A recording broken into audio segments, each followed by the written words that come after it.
അമ്പലത്തിലേക്ക് അനിയുടെയും അനിയുടെയും മനാമിക്കയുടെ വിവാഹവുമായി ബന്ധപ്പെട്ടുള്ള പൂജയ്ക്കായിട്ട് കുടുംബസമേതം എല്ലാവരും പോയിരിക്കുകയാണ്. ഈ സമയത്ത് അവിടെ വെച്ച് തന്നെ എങ്ങനെയും നവ്യനെ കൊല്ലണമെന്ന് അഭി തീരുമാനിക്കുകയാണ്. ഇതിൻ്റെ ബാക്കി സ്റ്റോറീസും ഡെയിലി റിവ്യൂസും വരാനിരിക്കുന്ന സ്റ്റോറീസൊക്കെ നമ്മുടെ ചാനൽ അപ്ലോഡ് ചെയ്യുന്നുണ്ട് കേട്ടോ. മിസ്സാവാതിരിക്കാൻ ഇപ്പോൾ തന്നെ ചാനൽ മറക്കാതെ സബ്സ്ക്രൈബ് ചെയ്തോ. അതുപോലെ തന്നെ മറക്കാതെ ലൈക്ക് ചെയ്യുന്ന സപ്പോർട്ട് ചെയ്യണേ. അങ്ങനെ അവിടെ വെച്ച് എങ്ങനെയും കൊല്ലണമെന്ന് അഭി പറയുമ്പം ജലജ ചോദിക്കുകയാണ്, ഇവിടെ വെച്ച് ഇങ്ങനെ ഇത്രയും പേരുള്ളപ്പോൾ നമ്മൾ അവളെ കൊല്ലാൻ ശ്രമിച്ചിട്ടുണ്ടെങ്കിൽ ഉറപ്പായിട്ട് നമ്മുടെ മേലെ പിടി വീഴും. അത് പിന്നെ എന്ത് വലിയ പ്രശ്നമാണെന്ന് നീ ആലോചിച്ചിട്ടുണ്ടോ എന്ന് ചോദിക്കുമ്പം അമ്മേ അതൊന്നും പറയാനുള്ള സമയമില്ല, എനിക്ക് അവളെ കൊല്ലണം, അവൾ ഇവിടുന്ന് തിരിച്ചു പോകുമ്പം നമ്മുടെ കൂടെ ഉണ്ടാവാൻ പാടില്ല എന്ന് പറയുന്നുണ്ട്. ജലജ പറയണ, എത്ര തവണ നമ്മൾ ശ്രമിച്ചതാ, ആ നയന അവളുടെ കൂടെ ഉള്ളിടത്തോളം കാലം നമുക്ക് അവൾ ഒന്നും ചെയ്യാൻ പറ്റുന്നില്ലല്ലോ എന്നൊക്കെ പറയുന്നുണ്ട്. അതൊക്കെ ശരിയാവും, അവളെ നമ്മളൊക്കെ എങ്ങനെയും അപകടപ്പെടുത്തണമെന്ന് പറയുന്നുണ്ട്. എങ്ങനെ അപകടപ്പെടുത്താനാ, എങ്ങനെ സാധിക്കുന്ന നീ പറയുന്നതെന്ന് ചോദിക്കുകയാണ്.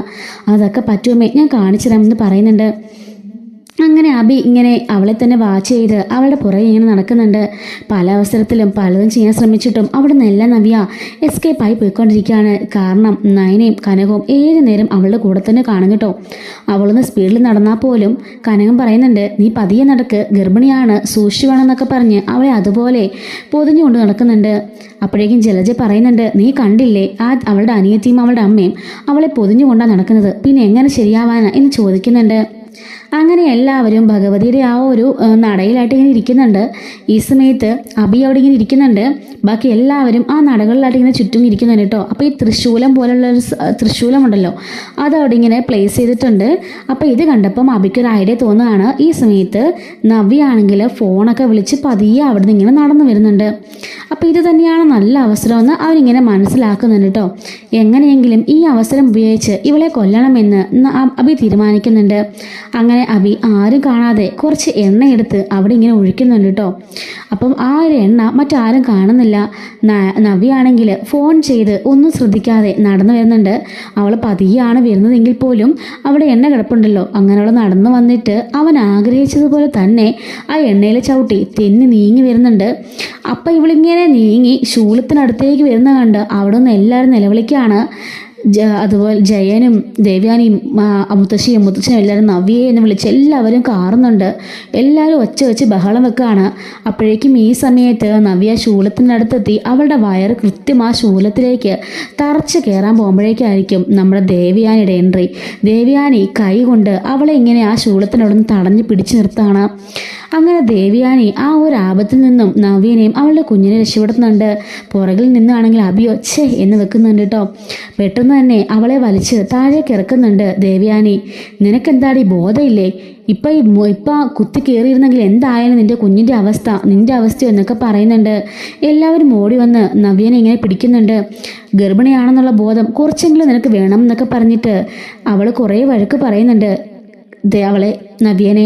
ഈ സമയത്ത് നവ്യ പറയുകയാണ്, അമ്മേ ഞാൻ ഫോൺ വിളിച്ചുകൊണ്ട് വരികയായിരുന്നു, പക്ഷെ അവിടെ കുറച്ച് എണ്ണ കിടന്നത് ഞാൻ ശ്രദ്ധിച്ചില്ല, അത് ആ വഴിക്ക് നിരങ്ങി വന്നേന്ന് ദേവ്യാനോടുള്ള പറയുന്നുണ്ട്. ശ്രദ്ധിച്ചാൽ നിനക്ക് കൊള്ളാമെന്നും പറഞ്ഞിട്ട് ദേവ്യാനി ചൂടായിട്ട് അവിടെ നിന്ന് പോവാണ്. എല്ലാവരും വന്നിട്ട് മോളെ വേറെ കുഴപ്പമൊന്നും ഇല്ലല്ലോ എന്നൊക്കെ ചോദിക്കുന്നുണ്ട്. മോളിങ്ങി വാ, തെന്നാതെ ഇങ്ങോട്ടൊന്ന് നീങ്ങിയിരിക്കുന്നൊക്കെ പറഞ്ഞ് എല്ലാവരും അവളെ കൊണ്ട് നീങ്ങിയിരിക്കുന്നുണ്ട്. അഭി മനസ്സിൽ കരുതുകയാണ്, ഈ വല്യമ്മയുടെ കാര്യം ഒറ്റ സെക്കൻഡിൻ്റെ വ്യത്യാസത്തിലാണ് അവൾ എസ്കേപ്പ് ആയത്. വല്യമ്മ ഇല്ലായിരുന്നുണ്ടെങ്കിൽ ഉറപ്പായിട്ടും ഇന്ന് ഇവിടെ നിന്ന് തിരിച്ചു പോകുമ്പം അവളും ആ കുഞ്ഞും ഉണ്ടായിരിക്കില്ലായിരുന്നു എന്നിങ്ങനെ അവൻ പറഞ്ഞുകൊണ്ടിരിക്കുന്നതാണ്. ഇതേ സമയത്ത് തന്നെ ഈ ഒരു കാര്യം പോയിട്ട് പൂജാരിയോട് എല്ലാവരും അവതരിപ്പിക്കുന്നുണ്ട്. അപ്പോൾ പൂജാരി പറയാണ്, ഇങ്ങനെയുള്ള തടസ്സങ്ങളൊക്കെ ഒരുപാട് വന്നുകൊണ്ടിരിക്കും, അതെല്ലാം നമ്മൾ തരണം ചെയ്യണം എന്ന് പൂജാരി പറയാണ്. അപ്പോഴേക്കും അവൾ ചോദിക്കുന്നുണ്ട്, കനകൻ ചോദിക്കുകയാണ്, ഇതിന് വല്ല പരിഹാരമുണ്ടോ എന്ന് ചോദിക്കുമ്പം പരിഹാരമുണ്ട് എന്ന് പറയാണ്. ഈ സമയത്ത് ജലജ അഭിയോട് പറയുന്നുണ്ട്, നമ്മളെ മിണ്ടാതിരുന്നാൽ നമ്മുടെ മേലെ സംശയം വരും, നമുക്ക് അവളുടെ സ്നേഹമുള്ളതുപോലെ കാണിക്കാമെന്നൊക്കെ പറയുന്നുണ്ട്. അപ്പോഴേക്കും ജലജ പറയുന്നുണ്ട്, എൻ്റെ മരുമോക്ക് വേണ്ടി എന്ത് പൂജ ചെയ്യാൻ ഞാനും എൻ്റെ മകനും തയ്യാറാണെന്ന് പറയുമ്പോഴേക്കും പൂജാരി പറയാണ്, ഇത്ര നല്ല അമ്മായിമ്മയുള്ളപ്പോൾ മോൾ എന്തിനാ പേടിക്കുന്നേ, പരിഹാരങ്ങൾ ഞാൻ ഉടൻ തന്നെ പറഞ്ഞുതരാമെന്ന് പറയാണ്. അങ്ങനെ മഞ്ഞ സാരി കൊടുത്ത് വരാൻ ജലജയോടും അഭിയോടും അയാൾ പറയുന്നുണ്ട്. രണ്ടുപേരും പറഞ്ഞപടി തന്നെ സാരിയൊക്കെ ഉടുത്ത് വന്ന് അങ്ങനെ ഇരിക്കുന്നുണ്ട്. ഈ സമയത്ത് അഭിക്കുള്ള പൂജ എന്താണെന്ന് വെച്ചാൽ നാക്കിലേക്ക് ശൂലം തറച്ച് കയറ്റണം. ഇത് കേൾക്കുമ്പോഴേക്കും അഭിയണി ചോടാൻ പോകുന്നുണ്ടെങ്കിലും കനകം നിൽക്ക് മോനല്ലേ എന്ന് ചെയ്യാമെന്ന് പറഞ്ഞിട്ട് നവീനെ കൊണ്ട് തന്നെ ശൂലം കുത്തി ഇറക്കുന്നുണ്ട്. എന്നിട്ട് പൂജാരി പറയുന്നുണ്ട്, ഈ അമ്പലത്തിലുള്ള എല്ലാവരോടും പോയി മോനെ ഭിക്ഷ ചോദിക്കണമെന്ന് പറയുമ്പം അഭി ഒന്ന് ഞെട്ടുന്നുണ്ട്. അങ്ങനെ അഭി മനസ്സിലൂടിയിട്ട് എല്ലാവരോടും പോയി ഭിക്ഷ ചോദിച്ചുകൊണ്ടിരിക്കുകയാണ്. മനസ്സിൽ കരുതുകയാണ്, അഭി നീ തീർന്നു, ആരെങ്കിലും ഈ കോലത്തിൽ നിന്നെ കണ്ട അതോടെ എല്ലാം അവസാനിച്ചു എന്നൊക്കെ അവൻ പറഞ്ഞതിന് കരഞ്ഞുകൊണ്ട് പോവാണ്. ഈ സമയത്ത് ജലജയ്ക്കുള്ള നല്ല കലക്കനായിട്ടുള്ള ഒരു ശിക്ഷ തന്നെയാണ് കേട്ടോ. പൂജാരി പറയാണ്, ദാ ഈ കൊട്ടയിൽ 50 തേങ്ങയുണ്ട്, ഈ 50 തേങ്ങയും ഉടക്കണം എന്ന് പറയാണ്. അല്ല സ്വാമി, എവിടെ ഉടക്കേണ്ടതെന്ന് ജലജ ചോദിക്കുമ്പം, നിങ്ങളുടെ തലയിൽ. എൻ്റെ തലയിലോ? ഈശ്വര, ഒറ്റ തേങ്ങ ഉടയ്ക്കുമ്പോൾ തന്നെ ഞാൻ മരിച്ചു പോകുമെന്ന് പറയുമ്പോഴേക്കും പൂജാരി പറയാണ്, അങ്ങനെയൊന്നും സംഭവിക്കില്ല, ദേവിയുടെ നടയിൽ നിന്നുള്ള പരിഹാര കർമ്മമാണിത്, അങ്ങനെ ആർക്കും ജീവൻ ആപത്തൊന്നും സംഭവിക്കില്ല എന്ന് പറയുന്നു. അങ്ങനെ ആ തേങ്ങ ഓരോന്നോരോന്നായിട്ട് ഉടയ്ക്കുമ്പോഴേക്കും ജലജ എഴുന്നേറ്റ് ഓടാൻ പോവാണ്. അപ്പോഴേക്കും നമ്മുടെ കനകം അവിടെ പോയിട്ട് പിടിച്ചു നിർത്തുന്നുണ്ട് ജലജേനെ. അങ്ങനെ അത്രയും തേങ്ങ ഉടച്ചു കഴിയുമ്പോഴേക്കും ഈശ്വരൻ ഞാൻ മരിക്കാൻ പോവാണേന്നും പറഞ്ഞിട്ട് അങ്ങോട്ടേക്ക് കുഴഞ്ഞു വീഴുന്നുണ്ട് ജലജ. അപ്പോഴേക്കും ഇത് കണ്ട് കനകത്തിന് ഒരുപാട് സന്തോഷമാകുന്നുണ്ട്. പതിയെ കനകത്തിനെ പിടിച്ചു മാറ്റി നിർത്തിയിട്ട് നയന ചോദിക്കുകയാണ്, സത്യം പറയാമേ, ഇതൊക്കെ അമ്മയുടെ വേലയല്ലേ? എന്ത് വേല? ഞാനൊന്നും ചെയ്തില്ല, അതൊക്കെ പൂജാരി ചെയ്തതല്ലേ എന്ന് ചോദിക്കുന്നുണ്ട്. അപ്പോഴേക്കും നയന പറയുന്നുണ്ട്, ഇല്ല, ആ പൂജാരി അമ്മേനെ എല്ലാം ഓക്കെയല്ലേ എന്ന് കൈ കാണിക്കുന്നത് ഞാൻ കണ്ടു എന്ന് പറയുമ്പം അത് പിന്നെ എന്ന് പറഞ്ഞിട്ട് കാര്യങ്ങളെല്ലാം കനകം പറയാണ്.